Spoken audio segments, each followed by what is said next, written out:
Hello, this is Fred Callaghan, and you are listening to the Fulham Focus podcast.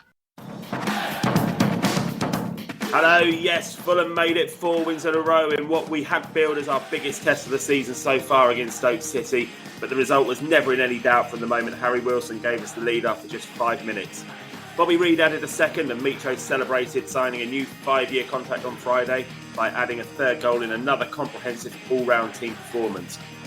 We missed the chance to put the cherry on top of the performance as sure as night time follows day. We missed an injury time penalty, but then I'm not really a fan of cherries anyway.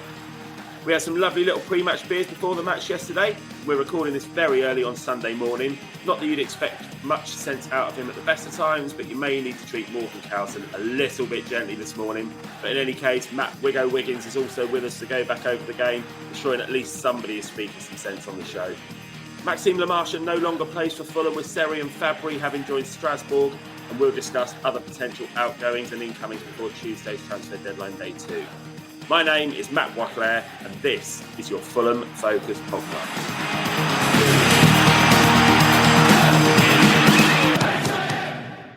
Fulham. All right, Morgs, I'm going to come to you first because you probably haven't had a chance to see the highlights of the game since yesterday after a big night out on the town yesterday. So before we look back over the game, let's just talk about the fact that Mitro signed that new 5-year contract. He celebrated with a goal and an assist and a penalty miss, but it's significant news and a sign of intent from us anyway, isn't it? Yeah, for sure. I think he looks like the player from 2 years ago in terms of his demeanour. He's much happier. He's playing with more energy. You just wonder how much of that is Silva and how much of that is lack of Parker, really, because clearly their relationship was making his time at the club almost, untenable coming towards the end.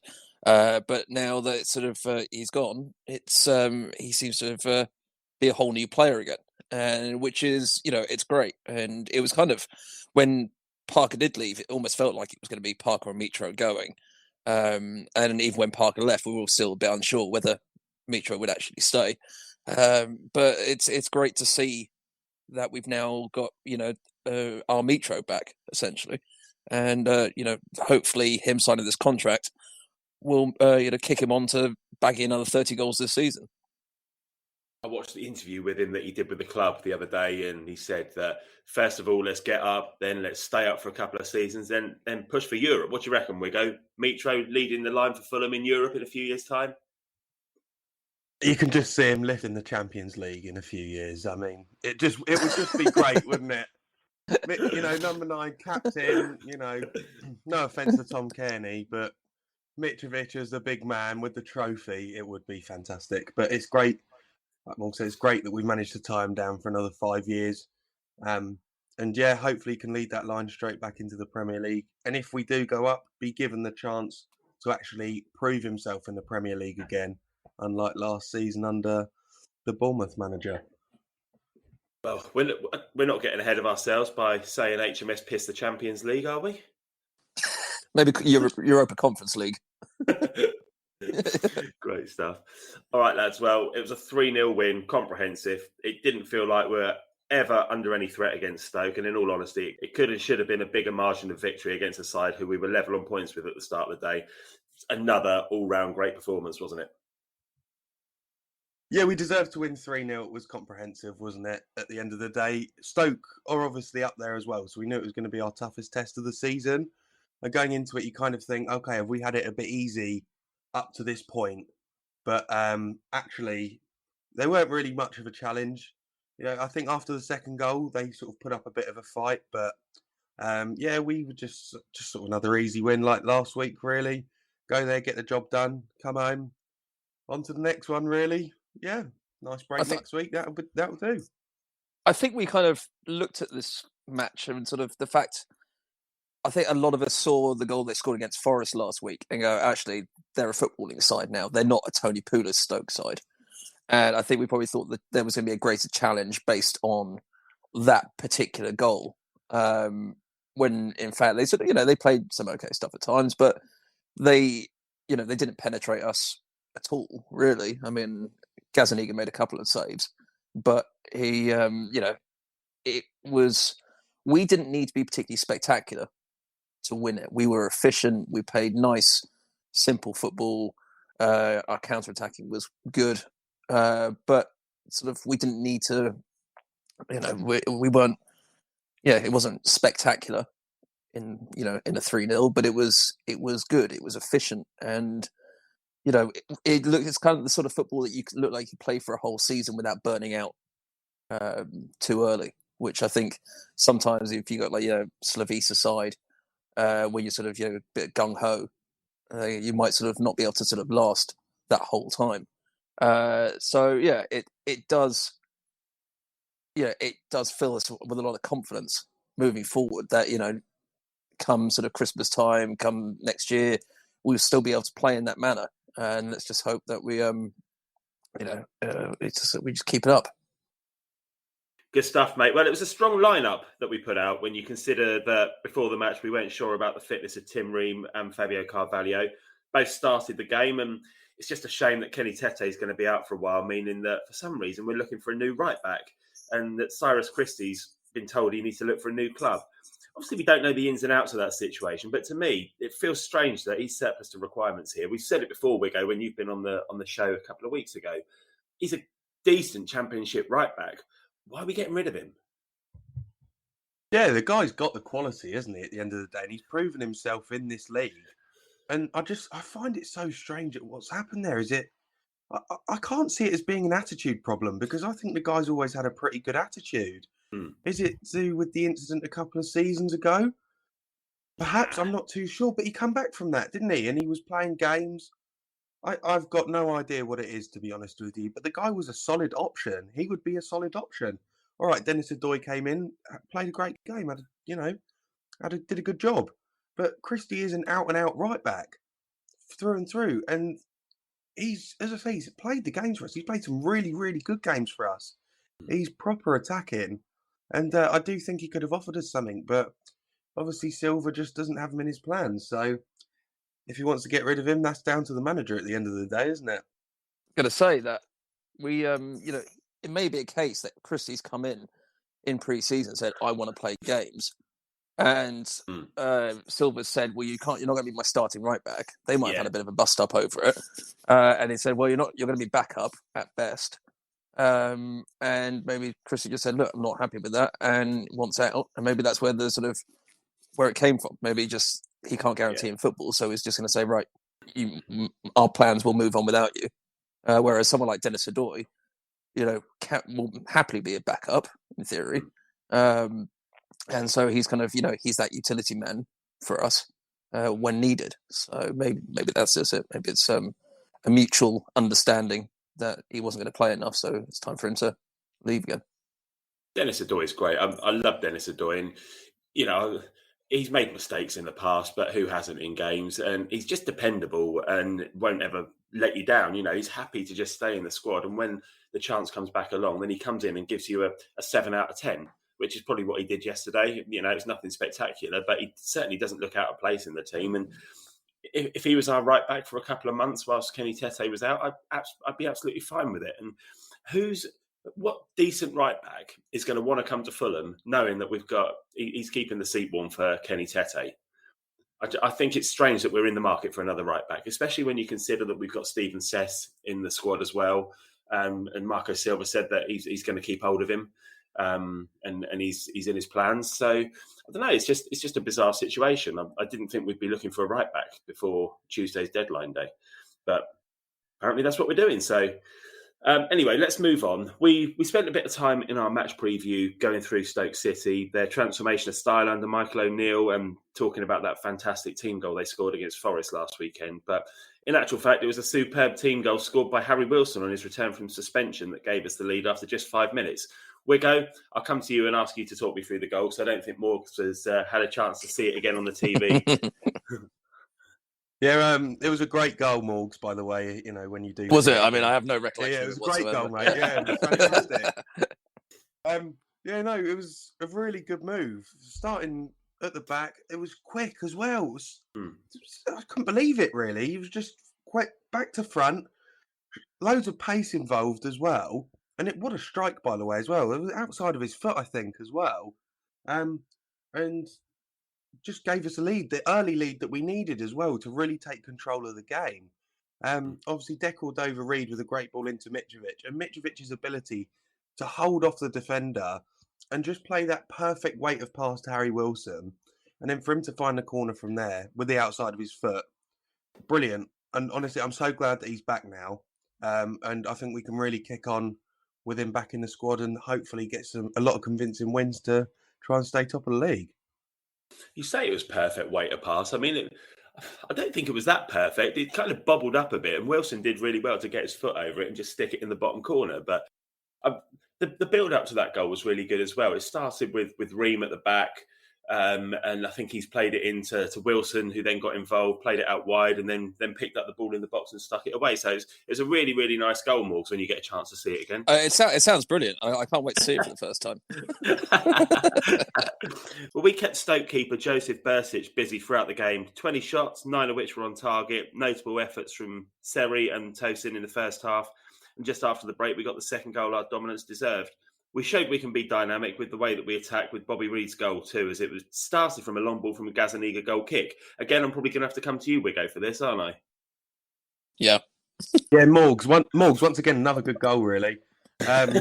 Yeah, it was nice to show that we're a multi-dimensional team, you know, a bit of, we can catch a team by surprise. I suppose they weren't really expecting a long goal kick. What we like to do is we like to put pressure on ourselves, don't we? And just play about with the box and, see if we can get it out. But Stoke were quite intense with their pressure yesterday. So I feel like there was times where we did have to change it up a bit. So it was nice to see that it actually paid off. Mitrovic, obviously, it was brilliant for him to cut inside and manage to get the shot off. Put a bit of power into it, though, mate. Put it in the corner, Just signed a new 5-year deal. He just tapped it straight at the keeper. We're so lucky it come to Bobby Reed, really. And it was a great finish from him. And I'm, right place, right time for him again. Another fantastic performance from Bobby Reed as well, by the way, and summed up perfectly with a goal. I feel sorry for the keeper a little bit. Kind of didn't warrant that defending from the defenders in front of him, his performance. But it was nice to get that 2-0, and I felt a little bit more comfortable at 2-0 after Stoke sort of started to threaten us a little bit. You're right, actually. Mitrovic did have quite a lot of time to take that shot and place it, and I think the keeper should have done better with the shot as well. He's parried it straight back out into the danger zone, and even Bobby Reed's finish wasn't that great. He gave the keeper a chance. He didn't find the corner, but I mean, he did enough. And I agree, it was another good performance from Bobby Reed. Morgs, remember much about Bobby Reed's performance? He played.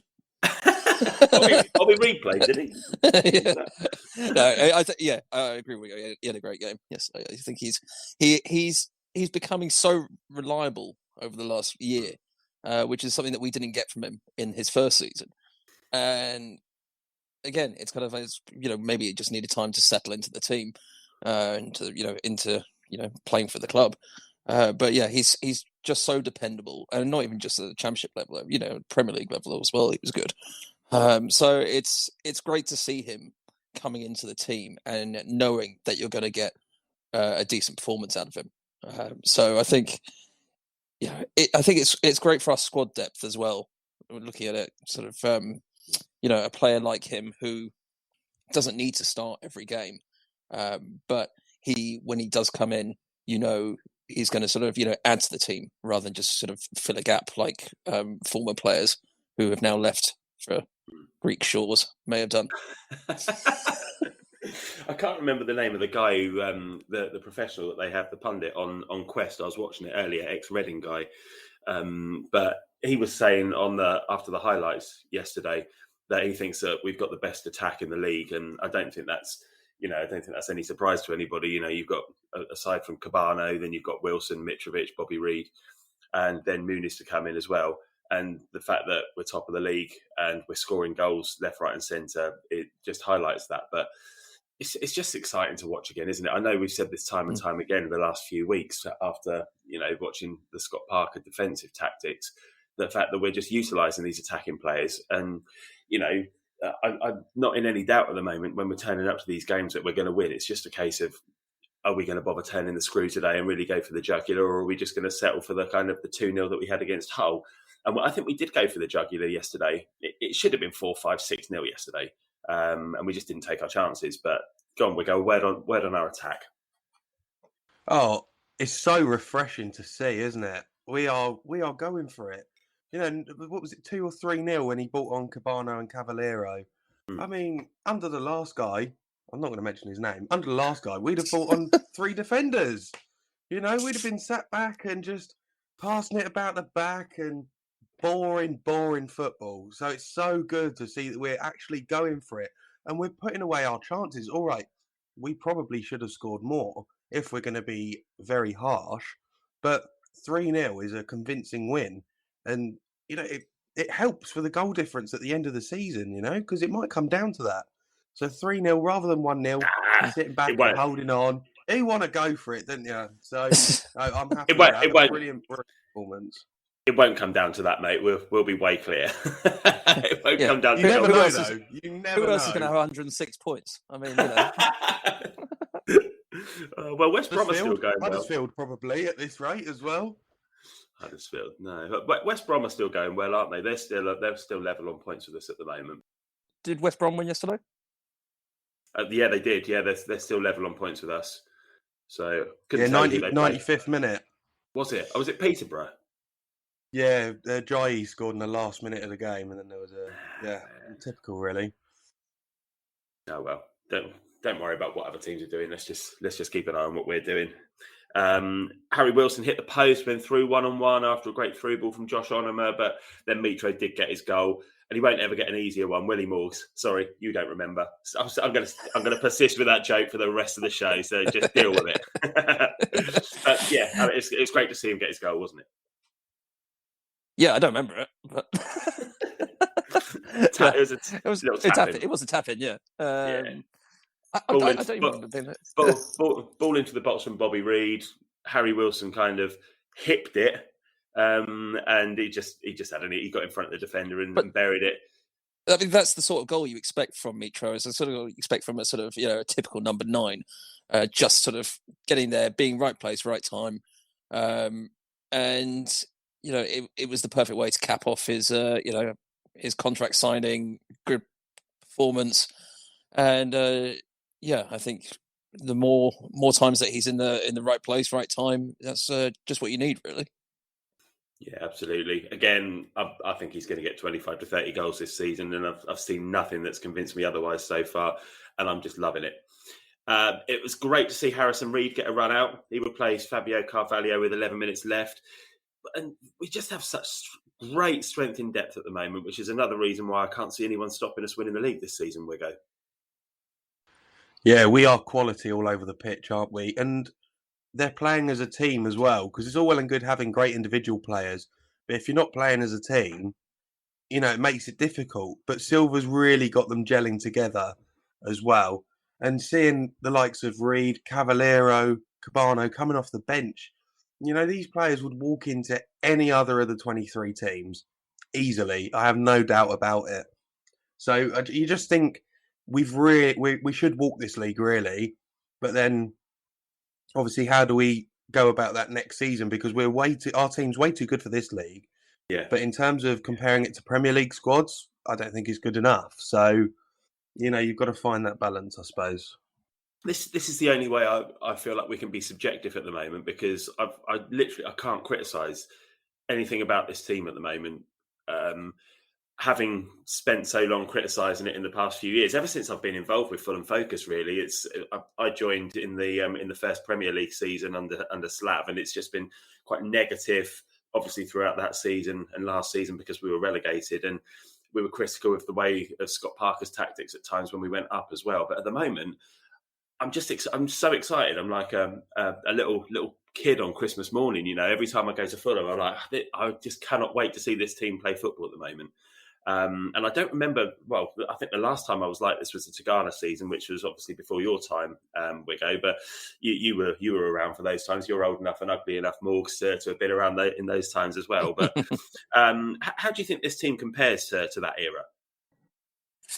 I think, as obviously it was a very different time, but I mean the players that we have, they're incomparable in the sense that back then they were too good for Division 1 as it was back then, and I think when we went up, we needed to improve the squad for the Premiership, and much in the same way we would need to do the same this time around if we go up.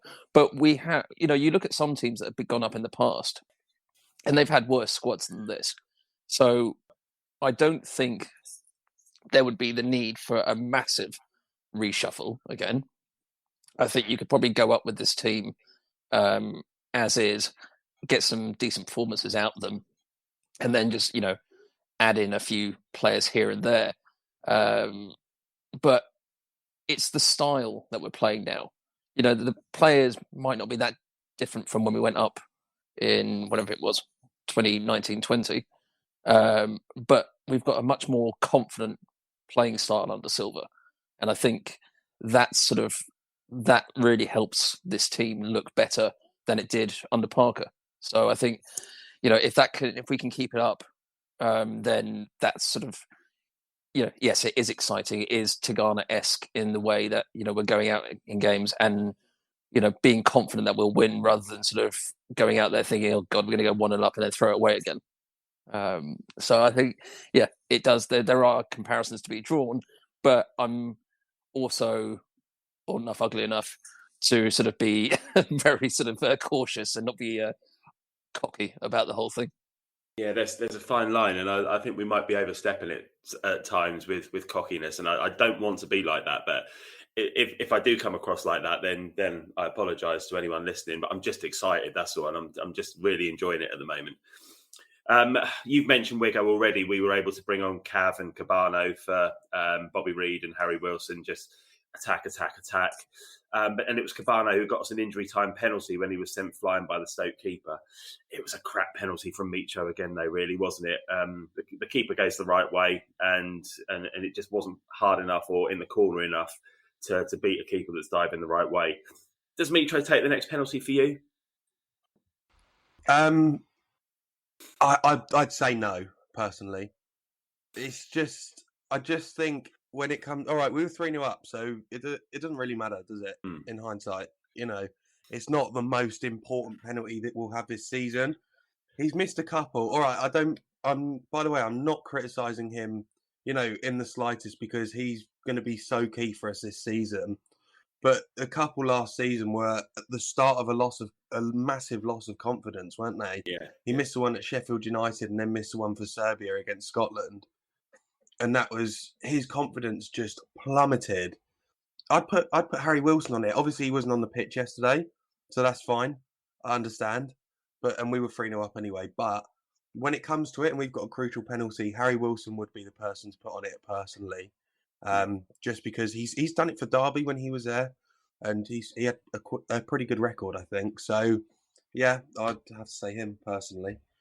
If we're in that situation, regardless of whether we're at 0-0 in the last minute or whether we're 3-0 up or whatever, if Micho takes that ball and he wants it, I'd let him have it. He's our striker. It's his job to put. Well, you're not going to mess with him either. He's massive, isn't he? Well, I know. Absolutely. If he wants it, he's going to have it. I agree. But I think as a striker, I want to see the striker taking the penalties. And if he misses a couple, he misses a couple. But I just think it should be his job if he wants it. I take your point about Harry Wilson. Absolutely. Go on, Morg. Sorry. I'm trying to think of the last one he scored because he's missed quite a few for us. There was Sheffield United. There was Swansea the season before, Oldham in the Cup, a couple others, I think. Maybe he's just not particularly good at penalties. I mean, it's like, obviously he is a striker, but, that was bread and butter for a keeper if he dives the right way yesterday. And perfect height, not particularly powerful. So it's kind of, why is he not sort of practicing those? He should just be going smashing for the bottom corner, really. But again, not going to criticise him because it was a great performance yesterday. Just a shame he couldn't sort of, put that away. But there you go.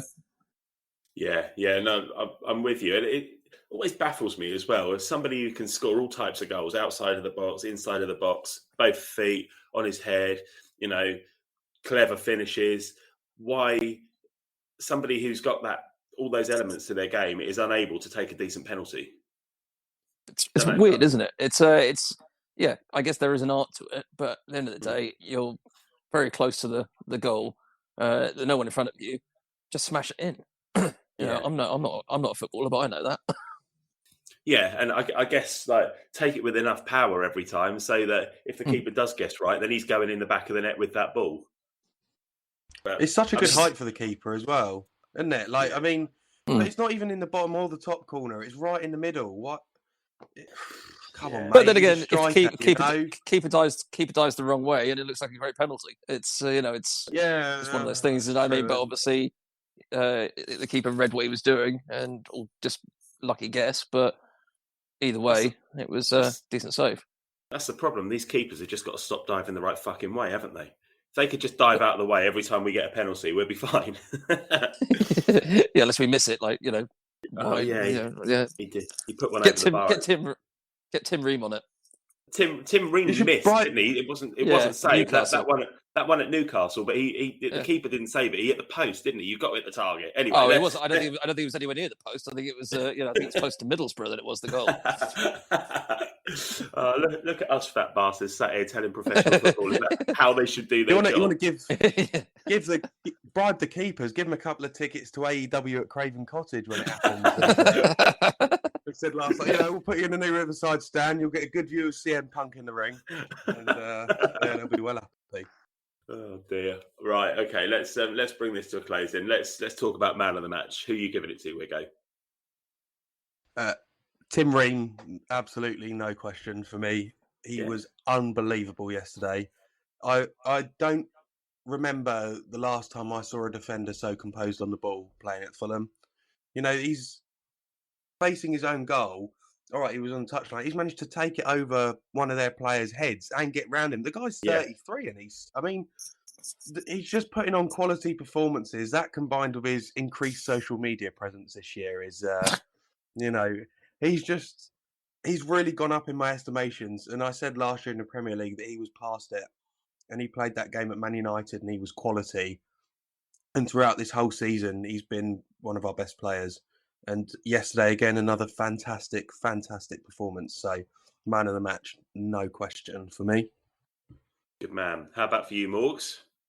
I was going to say Ream as well, which seems a bit unoriginal. So I'm actually going to I'll go with Mitro, despite the penalty miss. I thought, obviously he got his assist, got his goal. And he just, he looked so up for it again. And it's a joy to watch him when he's happy, because he is that much better than so many players in this league. So I think just for sort of the all-round atmosphere around him yesterday, I think, I'll give him my drunken man of the match.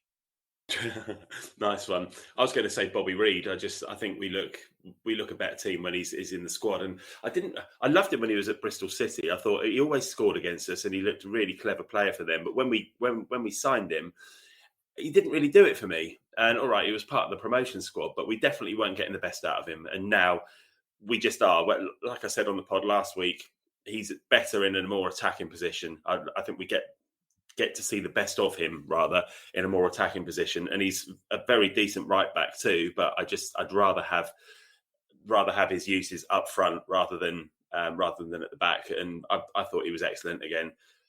Caused them no end of problems yesterday. So Bobby Reid for me. So another week where the three of us have picked three different man of the matches. So that's all good. All right, let's have a quick look at the transfer window then. It closes on Tuesday, the 31st of August at 11 p.m. British summertime. As I said earlier, Maxime Lemarchand's already left. He signed for Strasbourg, so we've lost one of my favourite chants now, which I know is a bit Marmite, isn't it, that chant? But are there any other players you expect to leave, Wiggo? And are there any other areas you think we need to strengthen aside from that right-back position, which seems to be incoming? I mean, everyone thinks Anguissa's going to go, don't they? He's been on the bench the last few games. I'd be surprised if he didn't go. There's been interest from the Premier League and leagues abroad as well. It'd be great if we could keep him, because to have him in the midfield as well, as an option from the bench, he's fantastic. And when he's come on, he's been brilliant. But I'd be surprised if he stayed. I also think we're going to lose another centre-back. I'd be surprised if we didn't. Maybe Michael Hector, which I really would be gutted about, because I've said in the chat quite a lot, I'm a massive fan of his, and one of the main reasons we went up last time was because of Michael Hector. So for him to sort of be frozen out this time around, I feel really, really sorry for him. And I hope if he does go, I hope he goes somewhere he's going to play regularly. And yeah, as you say about getting the right back position filled, I'd quite like to see Ryan Fredericks come back on loan or something. He's not exactly playing at West Ham. The guy's quick, he's got pace, he attacks. All right, they say, don't go back, but I wouldn't mind having him back, to be honest. Worked for Cristiano Ronaldo, hasn't it? He's gone back. Yeah, he's all right. Yeah, well, that's it. He's all right. You can never be too old. You can never be too old to be on £480,000 a week, can you? So, not bad. Good work if you can get it, isn't it? Bloody hell. Go on, Morgs. How about you, mate? What are you thinking of this transfer window, ins and outs and whatnot? Well, I think Anguissa, if he does go, I wouldn't be surprised. If he does stay, I think we might see him playing a bit more. I think Silva's probably not starting him at the moment because there is, a chance that he'll leave. But he is on the bench because he is obviously a quality player. But if he does go, obviously that's sort of, a nice bit of cash injection and all that sort of stuff. But incomings, if we do need a new right back, I hadn't even thought of Ryan Fredericks, but I mean, he wouldn't be a bad stopgap if we get him in. Better than Phil Jones as an option, I think. But I don't know. In terms of strength, I mean, there's no one on in the starting lineup at the moment that I'd replace. So you're really just bringing in sort of squad depth at this point. Maybe we need another striker on loan because I don't think Muniz is going to be coming straight into the team. I think, that's definitely a work in progress player. He didn't really play a huge amount for Flamengo in recent times. Certainly didn't score that many this season for them. So I think whilst there is excitement around him, I think it's more about the fact that, he's a young Brazilian and, hopefully there's a lot of quality there, but he's going to take time to warm up to championship quality anyway. Or not so much quality as, adapting to this league. So maybe we do need a Mitro backup who's, league ready. But apart from that, can't really see anything else where we're needed from that right back. I think for me, the only gap I can really see is an attacking midfielder, because it was highlighted this week when Carvalho went off against Hull last week, and the fact that we weren't sure if he was going to be available for this game. Okay, people said, well, Bobby Reid can play there, but Bobby Reid can play anywhere, but his best position is out on the wing, and he cuts in and creates and scores from the wing. So for me, if Fabio Carvalho does get injured, I'd like to see somebody ready and able to come in whose first position is as an attacking midfielder. And of course, we've got Tom Kearney in the squad, but is he ever going to be available again? Who knows? He seems to be held together with bloody sellotape, doesn't he, that guy? So, do you not think Josh Onomah could step up into number 10? Yeah, probably. Because that's where he was playing, wasn't he? And he's sort of been brought back a little bit to play deeper, hasn't he, this season? He's done brilliant, but we've got so much depth in the squad that you could probably push him forward. But my point is that in order to cover for that position, you're moving an important element of the team away from another area of the team. So, and I know we've got players that can cover that, but all I'm saying is that's the only gap I can think of. Otherwise, I think we're strong throughout the team, defensively, the goalkeeper situation, and even in attack. And again, all right, we've got Muniz. We don't know what he's going to be like, but he is cover for Mitrovic. And again, Bobby Reid can play up there. So you kind of, again, moving players from one place to another. So that's the only gap I can see. It's quite interesting, though, isn't it? Because when we came down and we lost all those players for all our loan players who went back, we were worried that we had a very threadbare squad. And we haven't, we've not really signed anyone. We've obviously got Wilson in and Muniz and Gazaniga. But aside from that, this is basically the squad that we had left over. And so it is very much, the fact that Silva's come in and motivated them. He's motivated a lot of these players who were cast aside for last season. And, it turns out we actually do have quite decent squad depth. And obviously Cavallo stepping up from the under 23s has been, brilliant. So it's it's interesting to see that we did have quality within the side when we really didn't think we did, I guess. I don't think you can underestimate the importance that Fabio Carvalho's had on the team this season. I've said it previously, but he's the heartbeat of this team. His energy and enthusiasm and creativity from that position is kind of galvanising the team. It's pulling everybody together, and he's just an incredible person to have in the squad. And I'm surprised, actually. I thought we'd use him a bit this season, but I didn't think he'd be one of the first names on the team sheet. But he absolutely is, isn't he? Just need to get him to sign that contract. We keep saying it, and he still hasn't done it. Hopefully it's going to happen. But yeah, all right, boys. Well, anything else to add? I think we're all just going to be quite happy when the transfer window is closed. I think we don't want any more rumours. I think we just want to get on with playing this football. Obviously, we've got the international break now, and I think we just need to sort of move on to the next part of the season, really, and next few months without any rumours going around about who might be leaving, and hopefully, come the next transfer window, we won't need to add too much because HMS Piss the League will be halfway across the ocean by then. Very true. Very true. All right, mate. Well, good luck shifting that hangover this morning. Thanks. Thanks, boys. All right, let's leave it there. That's the end of the show. Thanks, as always, for listening at home. There's an international break now, of course, but we'll still be back on Thursday this week once the transfer window's closed. As Danny will join me along with lifelong Fulham fan and football finances expert Tristan Pachuricic to look at our transfer business, assess the squad, and talk about the importance of parachute payments in light of some of the criticism Fulham have received recently from supporters of other championship clubs towards the imbalance of financial resources. Not to be missed. Until then, have a great week and speak soon. Cheers.